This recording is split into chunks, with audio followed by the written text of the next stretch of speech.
আমি কখনো ভাবতে পারিনি যে আমার চাচা আমাকে রেখে চলে যাবে। আমার চাচা হত্যার 3 দিন আগে আমার চাচার সাথে আমার পাথরঘাটা বাজারে দেখা হয়েছে। মানসিক ভারসাম্য হারিয়েছে দীর্ঘ প্রায় 5-6 বছর আগে। আমরা বিভিন্নভাবে শুনতে পাচ্ছি তাকে একটি প্রেম গঠিত ঘটনা ছিল, তারপর তার ভাই মারা গেছে, মা মারা গেছে। এই সকল কারণে ঢাকা বিশ্ববিদ্যালয়ের কিছু মস্তিষ্ক বিস্কৃতিকারী শিক্ষার্থী দ্বারা তোফাজ্জেলকে মিথ্যা চোরের অপবাদে অমানবিক নির্যাতন করে হত্যা করেছে।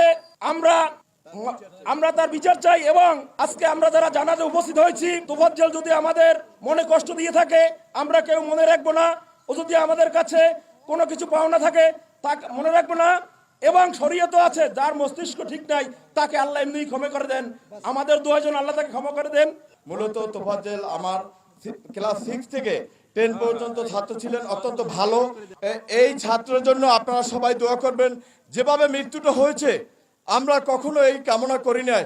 তোফাজ্জেলকে মানুষের হাতে এইরকমের পিটিয়ে মানুষে মারবে, এটা আমরা শিক্ষক হিসাবে কখনো কামনা করিনি। তোফাজ্জেল ভারসাম্যহীন মানুষ ছিলেন, কিন্তু সব সময় আমাদেরকে সম্মান করত এবং দেখলি দুলা নিত।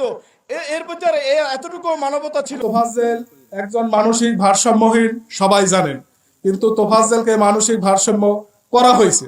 এর পিছনে অনেক ইতিহাস আছে, সেটা মানববন্ধনে বলা হবে। যেহেতু প্রচন্ড রৌদ্র, এখানে সবার কাছে একটু অনুরোধ করি, যেহেতু তোফাজ্জেল মাথায় একটু সমস্যা ছিল, ও কাউকে দেখলে 10 টাকা চাইতো, 20 টাকা, আর সর্বোচ্চ চাহিদা ছিল 500 থেকে 100 টাকা। 100 টাকা চাইতো শুধুমাত্র আমরা যারা আত্মীয় স্বজন, কিন্তু অন্যান্য লোকের কাছে 10 টাকা 20 টাকা।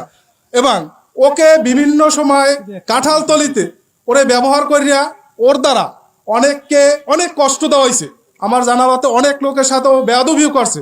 কোনো লোক তাকে ব্যবহার করিয়া তারে করছে। অতএব আমি এই মৃত্যুকালে, ও এখন পরপরে গেছে, সবাই আল্লাহর রাস্তে আমি করজোরে অনুরোধ করি, সবাই ওকে মাফ করে দেবেন। আমরা কি ওরে তোফাজ্জেলের মাফ করে দিয়েছেন? একটু 2 হাত জায়গায় বলেন ওকে মাফ করে দিয়েছেন। ওর জন্য সবাই দোয়া করবেন। ও আর কারো কাছে যাইয়া 10টা টাকা চাবে না, দুধ খেতে চাইবে না।